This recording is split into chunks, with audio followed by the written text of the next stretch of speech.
Mwatambulwa kumusanza kwesu kwalonko tuzumana na mulwendo lwesu akabuku ka Myezi kabuku kakalembwa pa AM Jimamu mwiki yamana twakali kulanganya Cibalo 7 koti muuza wasunu tulalanganya Cibalo 8 itwi August mwezi wa itwi ngo mwezi ukataha kujana gambo nkho kaulikirwa hina lili bobu ndasoleka kubwiha vamanene banji pesi kuina wakakoha kundipa matarikiro mabotu pe bamwi bachembere bakandambira kuti oyu mwezi wakaulikwa hina eri nkambo masamu amwi natarika kubika mateu eryo aya mateu achiri manini kabela alangikanga matwi atunyama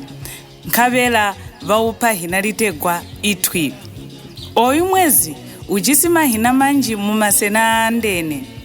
vamwi vawita kuti gasanga vimbe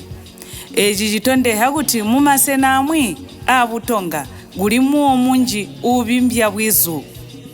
alo eji chilika simpe kambo kumataliro a mwezi oyu guli mazuba ali chisanu mwa 3 ajisi golinji alimwa amakumbi ahumba zuba mane kusikira ukumana kwa mazuba ayo eji chindi muchitonga vachita kuti chikumbilusele sikohi kwamba ola hinji kumwezi oyu chitandijane kholiyakazwa hina eri mumwezi oyu bantu bamwino batenta mahogwe kuti bajaye tunyama tutabujuli nozboya mukamambo atugole mponawa atukakuswangana limwe huiki ibola mu Cibalo 9 mbobo